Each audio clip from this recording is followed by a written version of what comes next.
As far as Ali Mohammed's incarceration, it's been kept secret from the public due to reports in October 2001, as a consequence of 9/11, that he may have been cooperating with the U.S. government, and according to former FBI agent Ali Soufan in 2012, he confirmed that Ali is still awaiting sentencing. Most of the 1993 bombing conspirators are being held at Supermax ADX prison in Florence, Colorado, which we'll address soon. Other conspirators are being held elsewhere.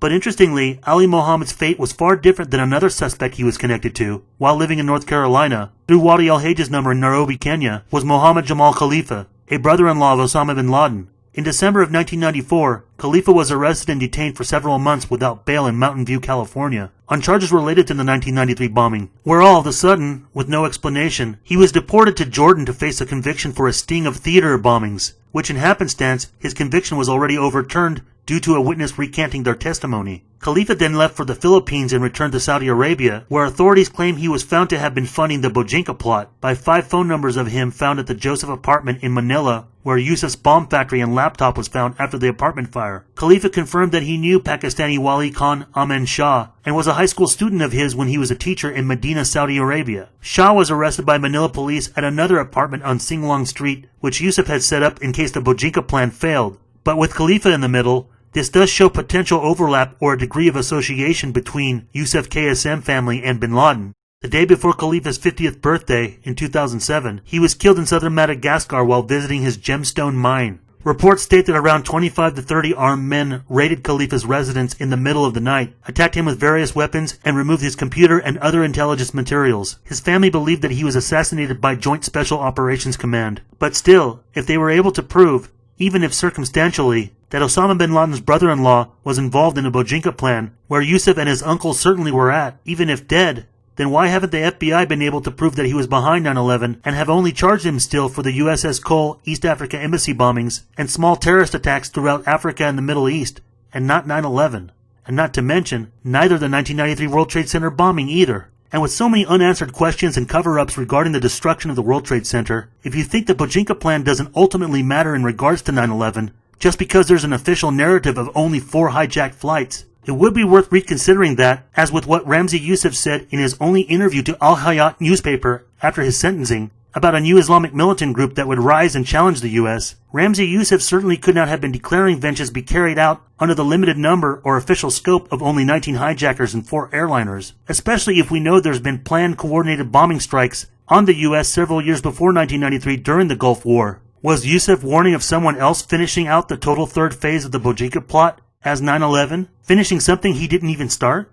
Regardless of the targets, or if there was someone else behind Osama bin Laden or even Yusuf and KSM, who was also said to have traveled to Israel right before the discovery of the Bojinka plot, how serious of a roster of hijacking teams or militants were here on U.S. soil in the fall of 2001, as even what Colonel Mendoza forewarned about actually might have been possible in the original 9/11 attacks? If you want an answer to this, watch my film, Bojinka Plot Confirmed, The Thwarted Hijackings of 9/11 and 9/13. But continuing with the unresolved matters in the 1993 bombing that are still a consequence to 9/11, some of the other profiles of the 1993 cell and linked conspirators do need to be underlined or considered more in exploring to try to help find answers. And the peculiar circumstances with the way some of these suspects were portrayed in the media, as well as their legal defenses and characters, need to be examined. Like Mohammed Salameh, after the attacks, investigators had also believed in the probability, due to his ancestral region, he may have been related to Ali Hassan Salameh, the so-called Red Prince of the Black September, intricately behind the 1972 Munich massacre. Salameh is currently an inmate at ADX Supermax. Plus the other Palestinian, Nidal Ayad. Why did he take credit for the 1993 World Trade Center bombing as the Liberation Army 5th Battalion? Nidal Ayad, an alleged Rutgers University graduate, is apparently serving his life sentence in federal penitentiary in Terre Haute, Indiana. And then there's Mahmoud Abalina, the Red, again, one of the few who was able to flee. It's highly suggested that he was the getaway vehicle for Nasser during the Kahana assassination.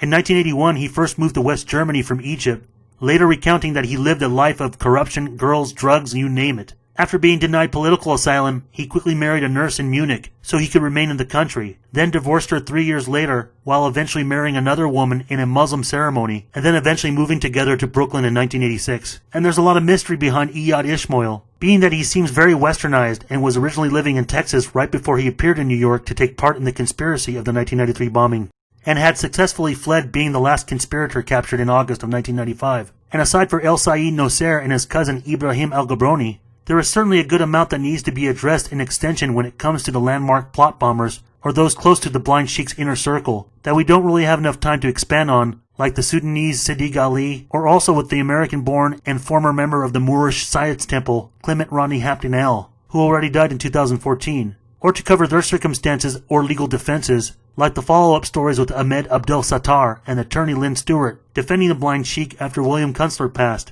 There's more to the story here, just as it was for 3 of the 93 bombing conspirators, Salameh Abu Halina Ayad, to have published statements or have been allowed to write up 90 letters from inside Supermax prison after 9/11, encouraging other fellow extremists around the world to terminate the infidels, because Muslims don't have any option other than jihad, asking others to bring them happiness so that they could die as martyrs in prison. It was said they were exhorting and helping recruit would-be terrorists from inside an American prison. One of Salameh's letters, in which he calls Osama bin Laden the hero of my generation, is published in a newspaper in July of 2002. But this does not result in any security attempts to stop other letters coming out of ADX until 2005.